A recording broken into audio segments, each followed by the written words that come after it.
we are not alone in what we're going through. Mm-hmm. We're not alone even like within ourselves. There's a whole community. There's so much energy and cells that are coming together to make you you, and that genuinely want to see you doing well. They want to see you win.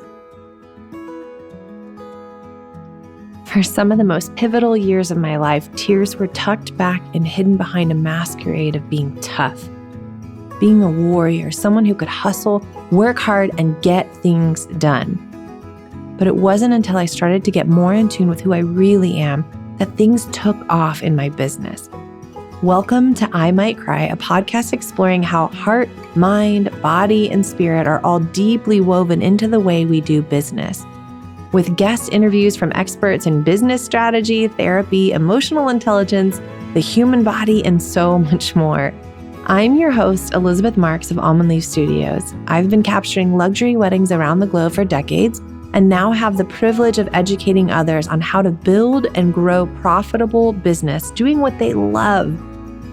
I'm on a journey of self-discovery, of becoming more of the uniquely beautiful, messy, and complex human that I was created to be, and I want to invite you to do the same.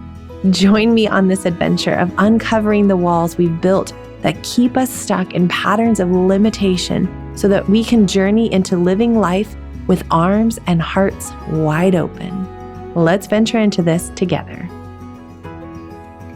Thank you so much, Nikia, for being here. I am so honored, truly. I can't wait to share a little bit of my story, my journey of getting connected to you and what that experience was like with the audience. So I know we'll get into that. But as I was kind of thinking about this conversation and preparing for it, I wanted to just start by letting you know the warmth, the authenticity, the love and compassion, the tenderness, the vulnerability that you bring to the world. I mean, I'm already about to cry just thinking about like, it is so inviting. It is so genuine. It is so pure and so beautiful. And I know that does not come without intention. That takes work to get to that place as a human. And so I just want to say thank you for doing that work. And thank you for how you show up in the world. And with that, can you tell us who you are and what you do? Oh my goodness. It's making me tear up as well because, we go through these moments that we start to not question like our purpose, but like question ourselves and are we ready for this purpose that we've been called to? And so as of late, I've been hitting the reset button and resetting again and again and again to remind myself like, yes, I'm doing what I am supposed to be doing. Mm-hmm. And that everything that I've gone through, that I've experienced in my life has been to open me up even more and teach me. Mm. So with all of that said, hello. My name is Nikia Phoenix. I am a self-love advocate, meditation practitioner, and also a Reiki master. And I believe in helping people. And you do such a beautiful job of it. I mean, I had no idea who you were when I first met you. You in-waltzed this beautiful, vibrant woman who you just immediately, it's like something in my soul knew, like this soul is like grounded and deep and confident and self-secure. Like you had this presence that was it really was a beautiful invitation to just like take a deep breath. I don't know if you much about Enneagram. I'm an Enneagram 9. And so I think a lot of times I mirror what is around me. And I've learned to kind of embrace that a little bit more. And so it's really fascinating because if somebody walks into the room and has a really high energy, I often will be like, yeah, let's do it. And I'm like, go, go, go, let's go, go, go, And then when somebody walks in, that's like grounding for me, which I think is probably more my like natural born way of moving through the world.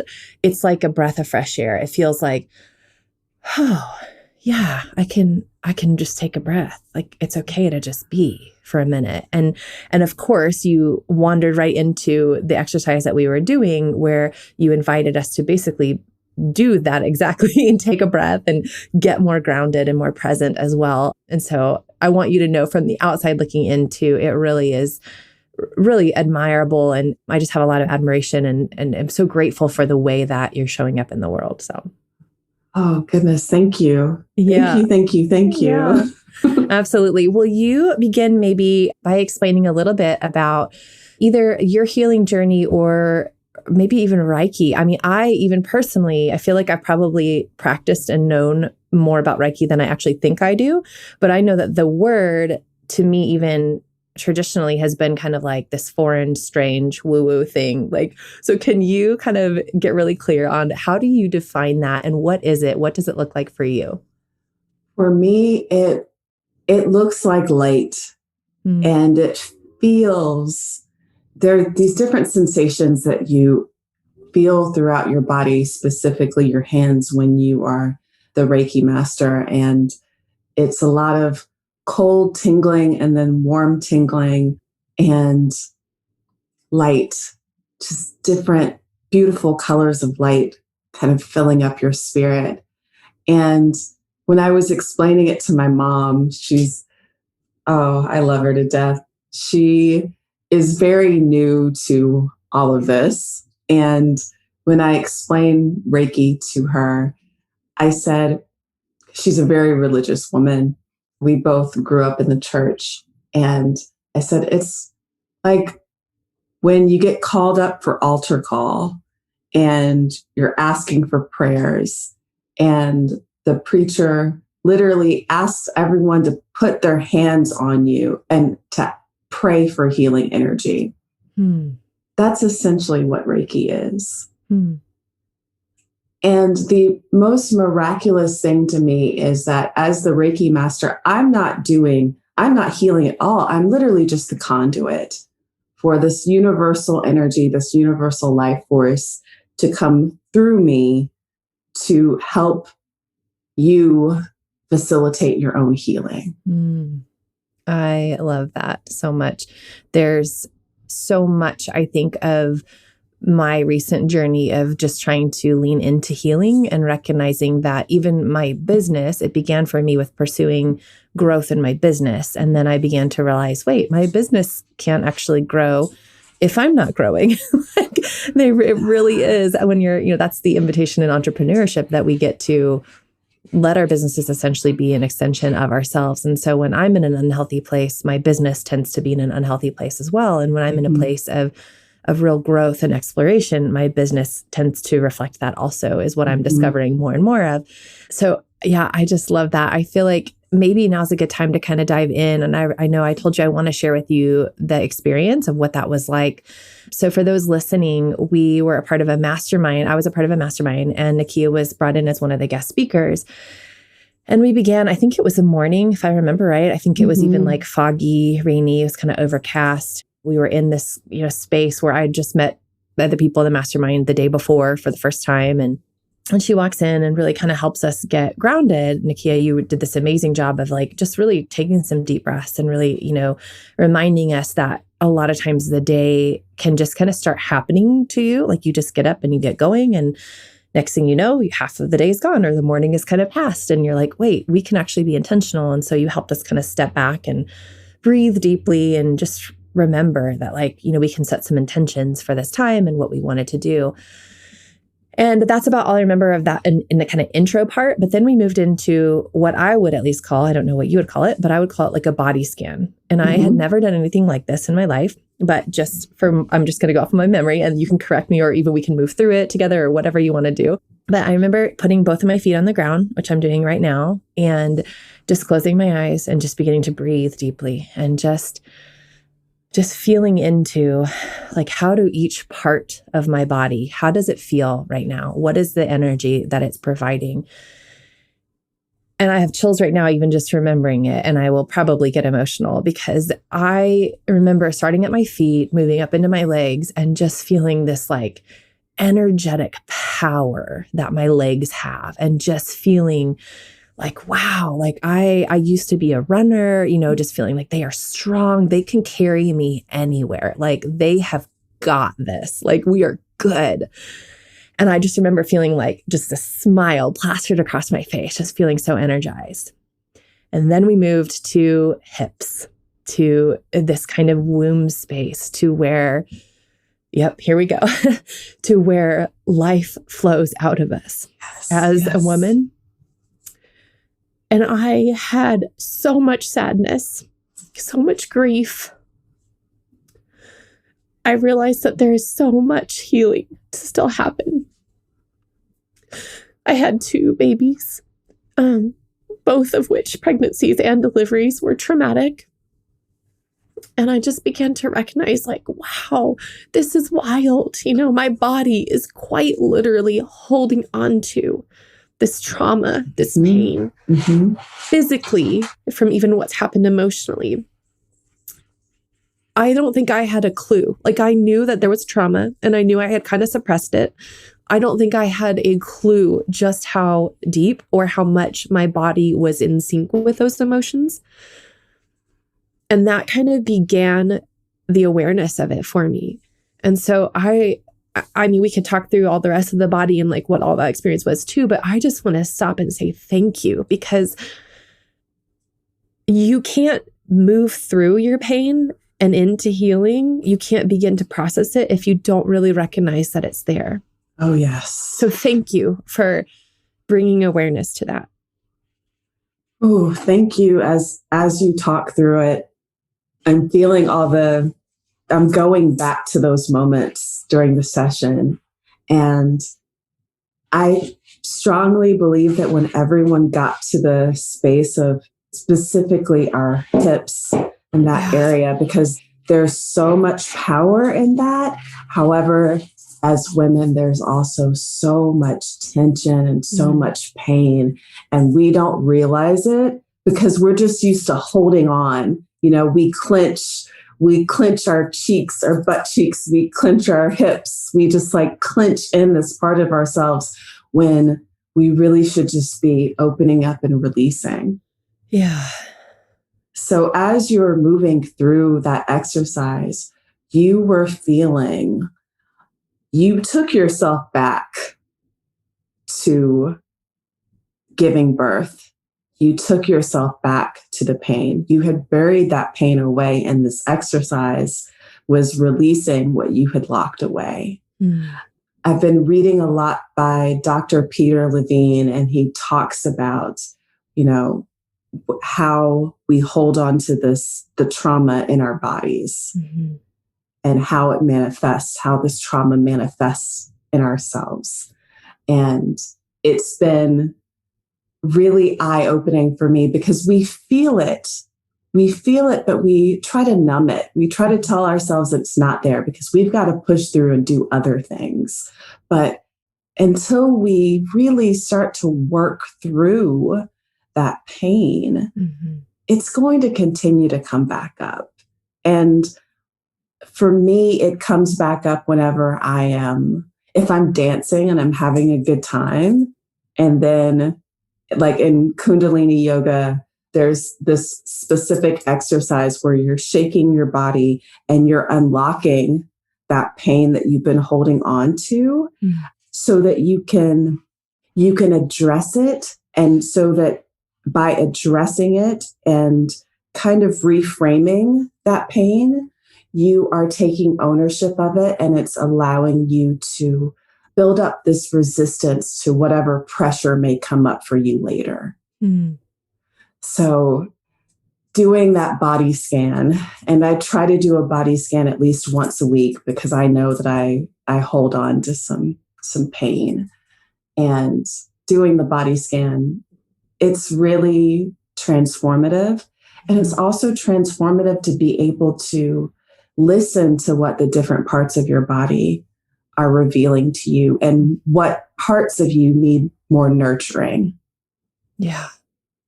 Yeah, that's beautiful. I would guess that you have witnessed quite some commonalities, maybe is a better way to say it, of women specifically, or those that identify as more feminine, that especially that kind of womb space, when we're talking about all that we can kind of hold, the tension that we can hold there or carry there. I'm curious to know how that correlates to business. In my mind, the kind of analytical side, I guess, wanders to, okay, so if this is literally the part of my body, the way that I've created to bring forth life, to birth new things, new ideas, new babies, new human, new whatever it is, if you're birthing new things and growing new things within you in this space, if that is blocked or kind of locked up or tight or tense because of trauma, because of fear, because of living in a world that tends to be a little more masculine when it comes to business, at least. How do you see that correlate in just the way we move throughout life? And then I would also venture to say the way we move through business as well. I believe that if our hips, if our sacral chakra is all locked up, then we have trouble moving forward. Like we'll have these ideas and they're wonderful ideas. They're like heavenly, they're divine. But when you're holding your creativity hostage, you're forbidding yourself from moving forward with that plan, with that idea. And it can also manifest in like imposter syndrome. You know, you're just like, well, what if someone finds out that I'm not this person that I say that I am? What if, you know, all of these what ifs. So literally your hips are keeping you from moving forward and taking those steps forward. Like you said, you were a runner. You feel your legs are strong, but your hips are like tilting back and like keeping you from. Totally. Yeah. Yeah. I think it's really interesting. I took that experience and one of the things I did was sign up for therapy. So I am a huge fan of betterhelp.com. I just went online. It was during the pandemic. So I was like, okay, I got to find somebody online. I don't even know where to begin locally. And I started with my counselor and it has come up throughout, there's been lots of other things that I've realized, like it usually you begin counseling for one reason and you discover, oh, wait, there's lots of areas of my life that like I need to continue pursuing healing and growth in. And I will say once she knew me well enough, she kind of started laughing with me about the fact that I kept trying to like schedule healing for this area of my life. Like I kept thinking like, well, I'm going to look at the calendar. I'm going to plan a weekend to like get away and just journal and write and just be alone and meditate. And I'm really going to focus that time on trying to heal some of my birth stories and really trying to find some healing in that. And, she was able to kind of laugh and say, Elizabeth, healing doesn't always work like that. You can't just put it on your calendar and schedule it. Like you really have to work it into the day to day and be mindful of how it comes up and be intentional with those times that it does come up to really pause and reflect and to offer some healing. And so I was on your website just before we hopped on the call here, and I'm seeing you have so many different beautiful offerings on, setting a morning intention or beginning your morning with ease or making it a sacred morning even. Can you speak a little bit to ways that you found to integrate healing just on a daily practical lifestyle where things maybe feel a little busy and chaotic? Yeah, I'm definitely a morning person and I let my mornings drag out. I'm like, oh, it's afternoon. No, it's still morning because I love the ease of the mornings because I do strongly believe that by carving out this special time for yourself, even if it's just a few minutes, it dictates the rest of your day. Because often we are trying to go back to that safe place, that safe space. When life starts to get chaotic or, you get super busy or you get stressed, your spirit is trying to go back home. It's trying to go back to a place that feels nurturing, that feels safe.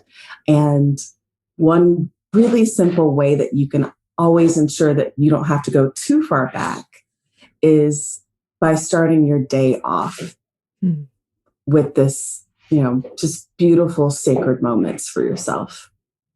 I am very intentional about the way that I wake up in the morning, very intentional about meditating. And I know that the world is on and functioning, but I turn that down and I turn me up. It's very important to me to be able to turn me up. Because as you go throughout the day, you notice sometimes your dial gets turned back and the world gets turned up, and then more things get added in. But you have to continue to turn yourself up and turn everything else back or down, or even put those other things on mute completely so that you can hear yourself.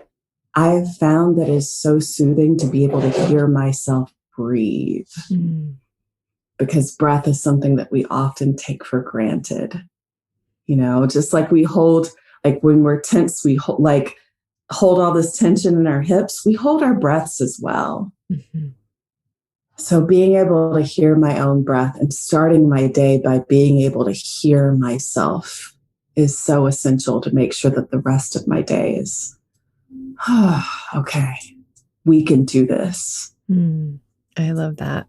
So I'm a wedding photographer, and I think a lot of people that are listening are probably in the wedding industry or have thought about starting a business, female entrepreneurs. It is a season of what feels crazy right now. I mean, it feels like we had this beautiful, it felt like a gift to me of this pause of, hey, we're just going to kind of put on pause all of the events, because of a worldwide pandemic. And now we're in the other end of that where we're like, okay, now it's time to double up. And here we go. It's felt like I've almost said it's almost like a little bit of whiplash. Like you go from like, everything is so calm and, peaceful. And then all of a sudden you're like, and let's go. And so I would wonder too, like, for somebody who's maybe in the middle of that chaos where the world feels like it's just spinning around, or they feel like they move throughout their days. I hear a lot anxious or overwhelmed, that there's so much overwhelm with all of the tasks they need to do, or how are they ever going to be able to accomplish what they need to and still somehow find a moment to like go on a walk or hang out with their kids, or, sometimes I think that can begin to feel impossible when we let that overwhelm kind of build and build and build and escalate within us. When you talk about like turning down that dial of outside and turning up the dial of like listening to what's within you, I love that. And I think my next question would be, how do we do that? How have you found some ways can you give us any kind of like practical examples of what that looks like for you? So we always have this inner dialogue going on, and sometimes it is about quieting that dialogue. But if you can't necessarily quiet it, replace it with a mantra, replace it with an affirmation. I call it the talk show, because it is a talk show going on in your head, and it's like all this back and forth. But if you get the talk show to say the same positive thing and keep saying it, then you can eventually put that talk show on mute and your voice gets louder. I love that. I know that you're a huge advocate of like the answers are within you usually. So what happened for me, even just with you saying that, was trying to think of an example, like what's something that I tell myself where I feel when I'm feeling that overwhelm. And for me, it's usually there's not enough time. Whatever it's going to follow, it usually begins with there's just not enough time and then whatever it is that I'm really wanting to do, or whatever it is that I really feel like is supposed to happen or whatever, it usually begins with there's not enough time. And I know logically that time is something that can be very relative. I mean, it's finite, but it's also, you can create the time, the space for what you actually value the most. And I've learned that, but sometimes it's really hard to execute that in my own business. And so when I'm thinking like, well, what's a mantra? I think for me, I would flip that to say, I have every bit of time that I need for all of the most important things that need to happen today.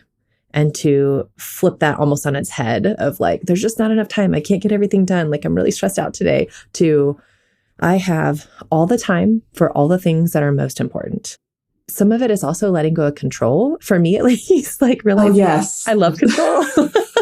I'm realizing that more and more. And it still feels like embarrassing to admit that a little bit. But I think, if I'm really honest, like I like to have control over things, and learning to just let go of that control and be like, you know what? It doesn't all have to happen in that time frame, in the way that I imagined.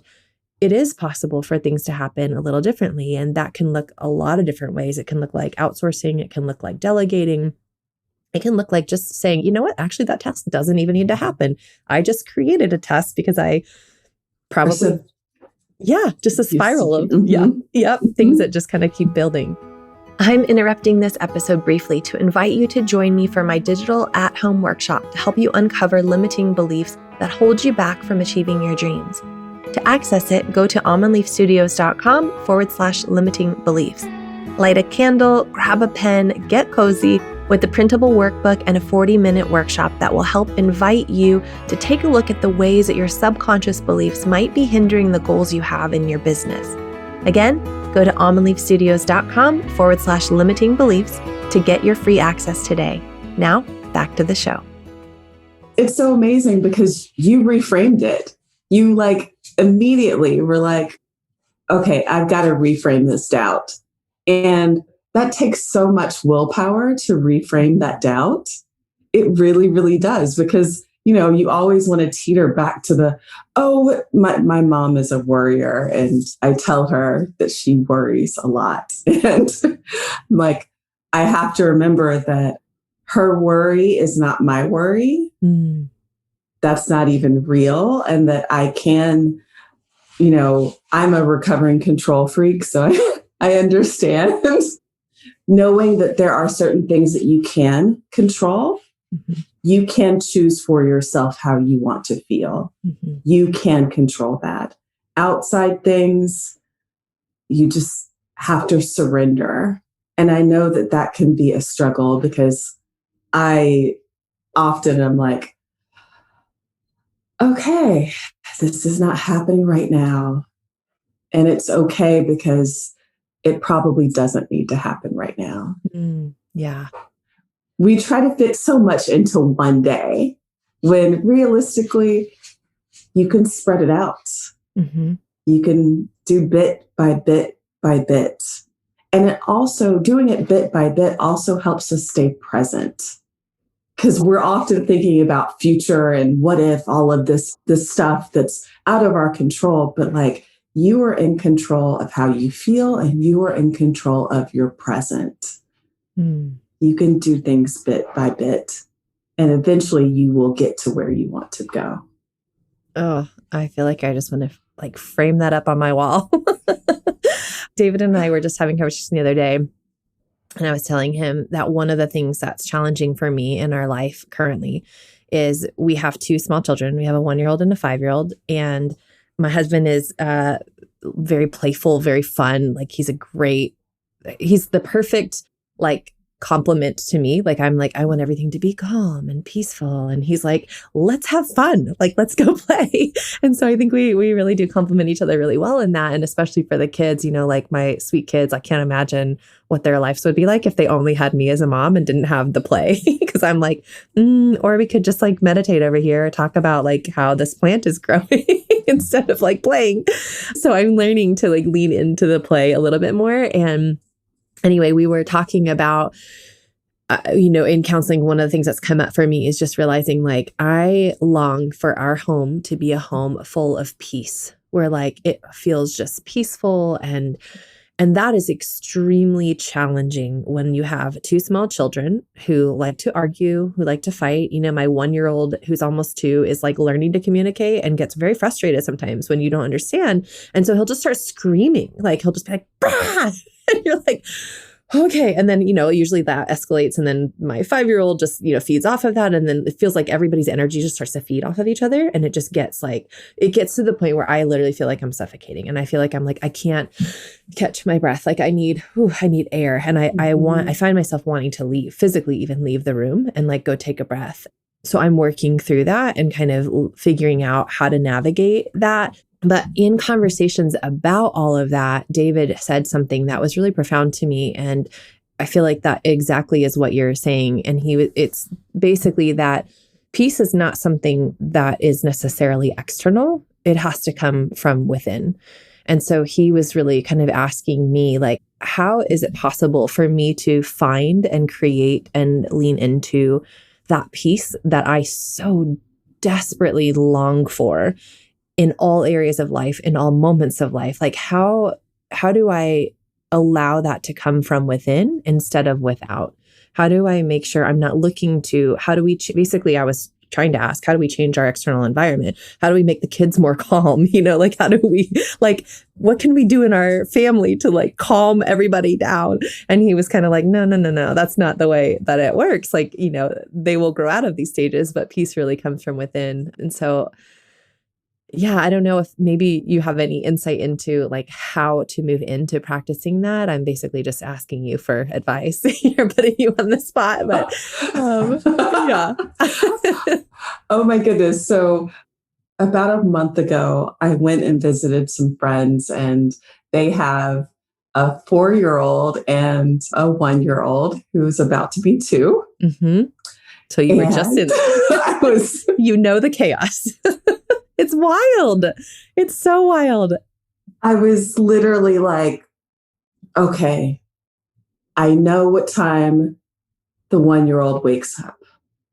The 4-year-old has been sleeping in. I realize now as I'm saying this, she's able to sleep in once her sister leaves the room. Mm-hmm. So it's kind of like hot potato, like totally around hot potato. Totally. It totally is. Yes. I realized that I have to wake up at least 15 minutes earlier so that I can have that peace for myself, that calmness for myself.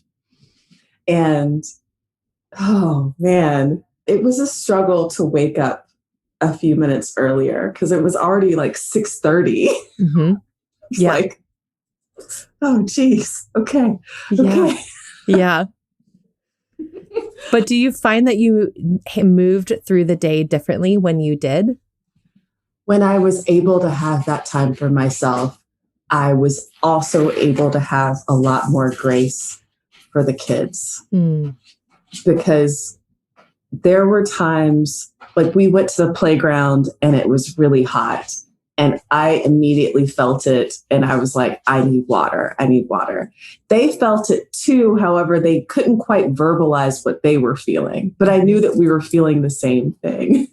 And I was like, okay, we just got to breathe through this. And once we get water, we will be okay. We just breathe through it. And when we get water, we will be okay. That worked fine for me. However, like for 2 hours, the 4-year-old was still like going through it. Yeah. And I felt for her, but I also realized, oh, she's got to get it out.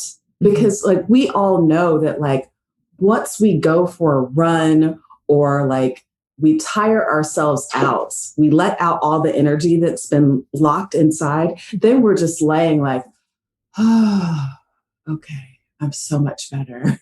Yeah. So it was like, okay, I have to allow like the space for this to happen.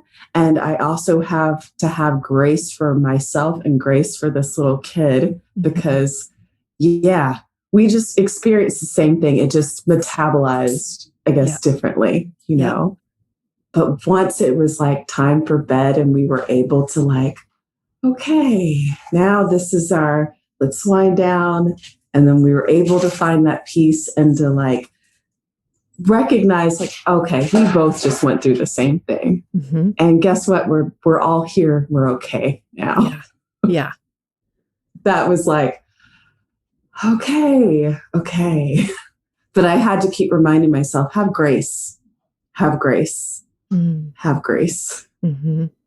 David and I both grew up in very religious upbringings as well, very like conservative Christian backgrounds. And I don't know if it comes from that or what, but I think it's one of the things that we are trying really hard to be intentional with changing in the way that we bring up our kids is to not try to help them navigate how they're supposed to feel, or I want to say even like how they can show what they're feeling.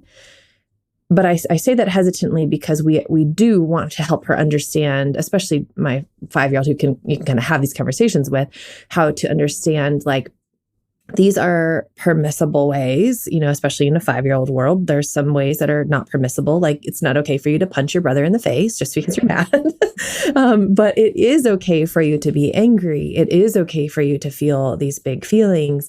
Here's some ways if you want to go act that out. And so for us, we've said, go scream into a pillow or go hit your bed, go hit your pillow as much as you want, or run 5 laps around the house, go do something. And I find that as I try to be intentional with her, that I continue to learn more and more about myself and to recognize that when we can actually just sit and be present with her and like what she's feeling, sometimes that means being okay with her like screaming and losing her mind and just holding her while she does it. That as soon as that release has happened, it's like and David will say, she just flipped a switch. Like she will literally just like, boom, it's done. And she's moved on. She's good to go. It's like, it's mind blowing. So I think it's really fascinating that you're saying you're witnessing this kind of extended version of what the emotion was in that experience. And then I also see sometimes the opposite happen. I feel like I've witnessed that as well. And then I've also seen where it's like, I hold on to things so much longer because I'm not feeling into it fully. Yes. Yeah. You're suppressing those emotions. Yeah. And it's like, it's going to come out some way or another. Totally. Yeah.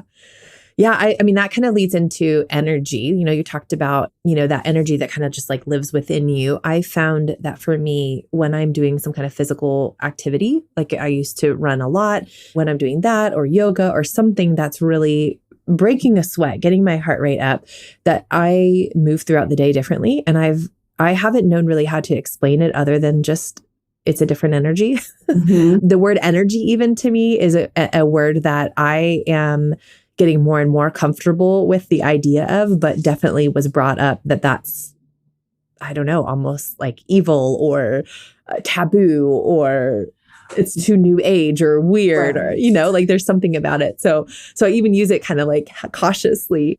But I would love to know more because I know that you offer energy healing. So can you tell us a little more about that and what that looks like?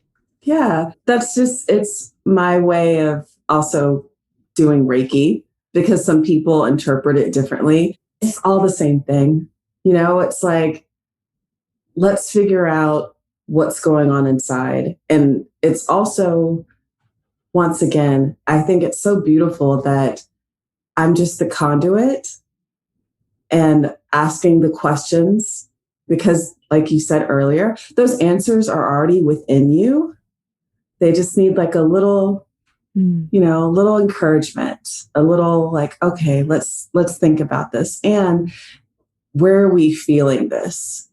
I remember going through some interesting energy healing as well. And I was listening to parts of myself, like my spleen was speaking to me. And I was like, oh, I didn't even, that's not something that I even realized. Like, I know you're there, but I didn't realize that I needed to listen to you. And that energy, it's so revealing. And like we keep saying, we tend to close the door on some of that knowledge that different parts of ourselves can reveal. And so the way that I think of the work that I do is I'm just helping you get more in touch with yourself. That's it. Whether it's through Reiki or through meditation or journaling, however it comes up, allow it to come up and we can work through it together. So much of what I do is honestly just being able to hold space and bear witness. Wow, that's beautiful. Would you be comfortable leading like a quick example of what an experience with you could look like to kind of give people a taste? I think it's one thing to talk about it and it's another to get to kind of feel what that feels like. Is that something that we could just jump in and do for a couple minutes? Yes. My cat is trying to come up and join in. What a sweetie. He just had surgery a week ago. And he's been extra attached lately, and I get it. Hi, Kitty. Okay. All right. So let's go through a little session. Okay. If Yeah? you're up for it. Okay. Are you up for it, Kitty? Okay. As he sits down and helps me with this. Okay. Just close your eyes and breathe. Notice where you are.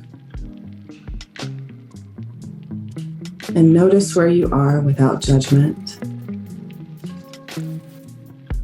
If you hear any outside sounds, it's okay. Allow those sounds to fade into the background as you focus in on your breath.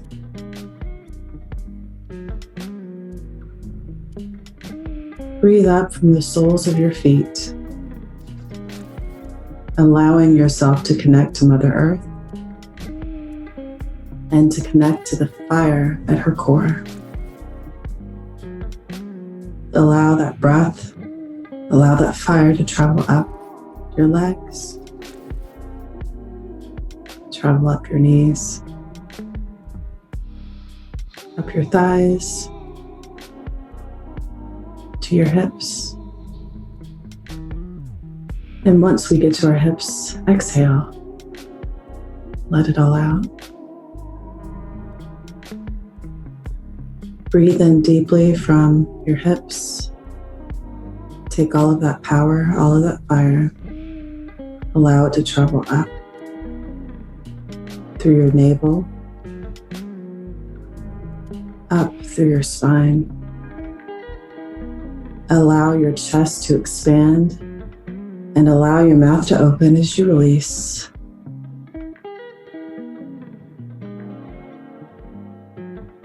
Take another deep breath in through your lungs, allowing your heart space to expand.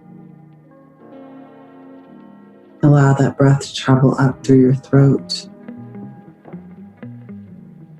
Allow it to relax your jaw. Up through your ears, through your eyes, through your forehead. And exhale through the very top of your head. Allow that breath to linger. And just notice what you are feeling.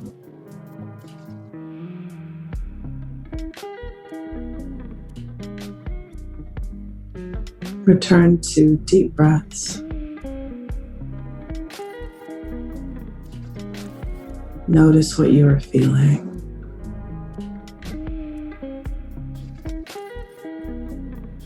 Allow your inner gaze to shift to the part of yourself that is speaking out.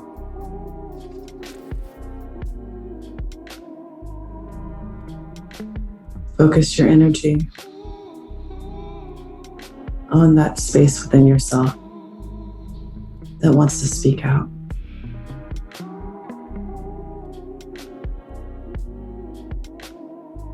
Breathe in through that part of yourself.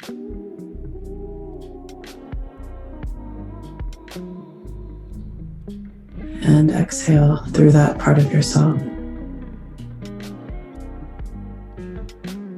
Breathe in again.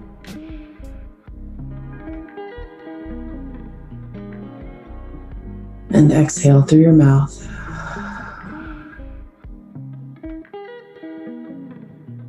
Breathe in again. And exhale through your mouth.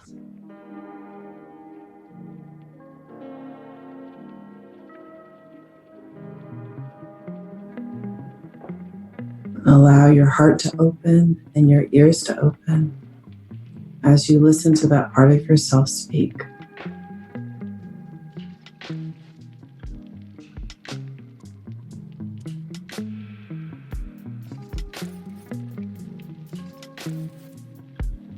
Have grace for yourself and compassion.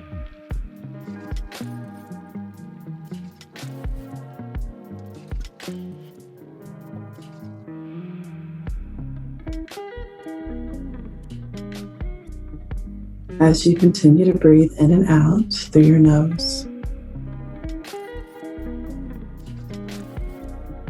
ask yourself to speak out loud what your body is telling you.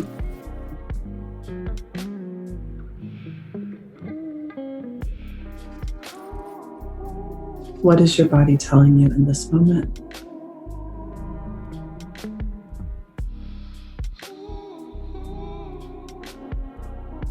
Whenever you're ready,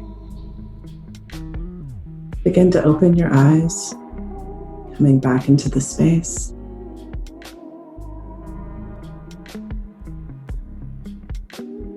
And this is the point that I would ask you to either verbalize what you felt or to write it down so that you have a record for yourself of what you noticed within your body.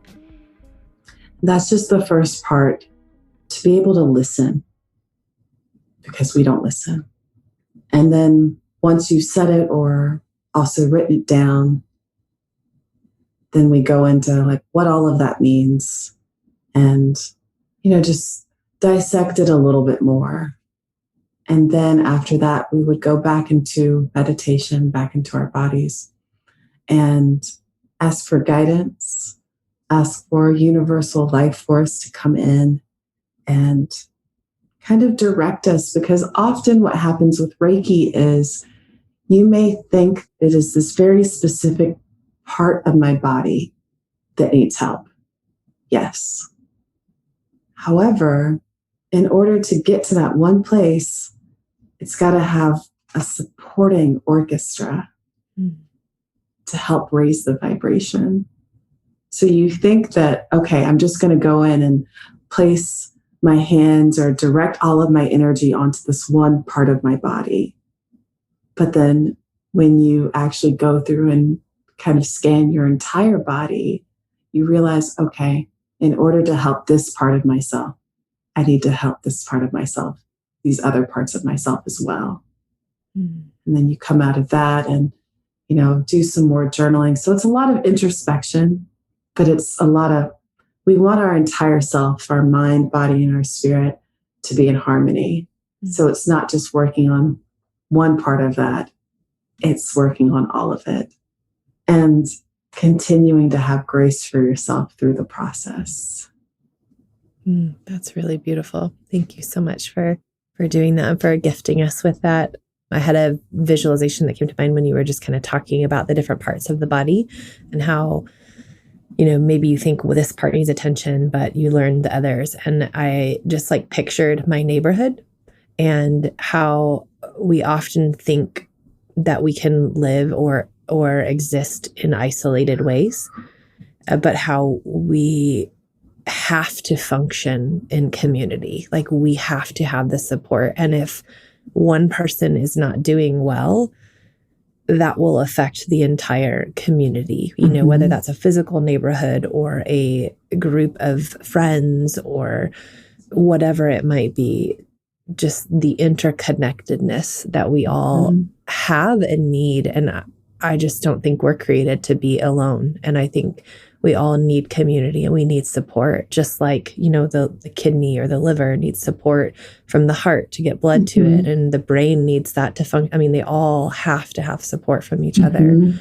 I heard somewhere somebody, a very intelligent scientist, talking about cancer and how when they study cancer cells, a lot of times that the cancer cell begins in isolation. That whole process begins because a cell essentially isolates itself and begins to tell itself a different story, a different narrative. And so then it actually thinks it's growing something that's sustaining, that's rebuilding, that's it's not there to destroy. It doesn't know, it's not this intention to destroy. And I'm sure I'm probably botching the whole analogy because I know very little about science, but that comes to mind as well. Just, how important it is to be aware of our own needs and the connectedness within us internally. But then I would also extend that further and say externally as well. And that even just this conversation, has brought some clarity for me. Even when you were just doing that, I had a decision in my business that I've been trying to make for weeks, and I've had a lot of uncertainty and anxiety around it. And even just in that, I was like, oh, okay, got it. Yes, I know the answer. Like, and so I'm just, grateful too. I think that is such a tangible way of, just a representation of how what your message has been. The answers are within you, and you are worthy because you exist, and you do know how to allow healing to come. But maybe you need a little support from community and a little support from those around you. Yes. Yes, absolutely.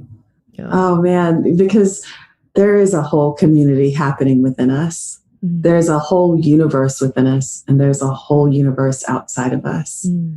And when we're able to see that how we can work together, each little piece works together. It's like, you are not alone. Sometimes these different experiences, or I'm a big Harry Potter fan, so just going to go ahead and make the analogy. Go for it. It's like when Harry is trying to defeat Voldemort, and he says that he's not alone, that he has people that love him, people that support him, and that he actually feels sorry for Voldemort because he is alone completely. So I think about, we are not alone in what we're going through. We're not alone, even like within ourselves. There's a whole community. There's so much energy and cells that are coming together to make you you, and that genuinely want to see you doing well. They want to see you win. So yes, those answers are within you. Maybe you just didn't know to ask that part of yourself for help. Maybe you just didn't know that you do need adorable cat sitting on my lap to like help me. But we're all in this together. We're all in this together. Oh, I love it. Thank you so much for taking the time to have a conversation and to connect. You are just such a delight and a joy. And I want anybody that's listening to make sure they go follow your Instagram, because it's one of my favorites. Every time I see one of your posts or anything come through from you, I'm like, oh, yay. It's just always so nourishing. Thank you. So can you tell us a little more about where people can find you? Yes, you can find me at nikiaphoenix.com, always and forever. And you can also find me on Instagram at Nikia Phoenix. And out and about in the world, if you see me, just say hi. I will say hi back. I love it. Yeah. I love it. Do you have any last words of wisdom or insight specifically around emotions and how emotions can lead and guide us in life and in business and in all the things? Yes. Going back to our guts, the depths of our bellies, going back to our sacral chakra. When you feel something so powerful in that area, trust it. Trust it. Focus in on that feeling. Allow that feeling to guide you, and allow that feeling to join with your mind to be able to make the best decisions for yourself in that moment. We have to learn to trust ourselves. Sometimes it's taken away from us and we don't trust that gut feeling that we have. Listen to that gut feeling. Allow yourself to feel. Don't suppress it. Allow yourself to feel. But also allow yourself to be led from your heart in the right direction. We try to turn off our intuition so much. Turn it up. Listen. Your intuition is you telling you so much. Listen to it. And when you feel your hips rocking back, trying to hold you back, allow your heart to open, allow your spirit to open, and lead you forward. Because your hips may still not want to move, but when you lift your chest up and you open your heart, that'll lift you up off the ground and take you exactly where you need to be. I love that. I found myself doing that, like sitting up, and yeah. Thank you so much. Yeah, thank you. Such an honor to have you. Thank you, thank you, thank you. If you enjoyed this podcast today, do us a favor and hit subscribe and then leave us a review. In fact, to celebrate the launch of this podcast, we're doing a giveaway of $100 via Venmo for one lucky reviewer each month for the first 3 months. All you have to do is leave a review and be sure to drop your Instagram handle in the review so we know how to get in touch. If you're looking for more, you can find us at almondleafstudios.com or on Instagram at almondleaf. Remember, you are enough. You are love, you are light, and you are worthy simply because you exist.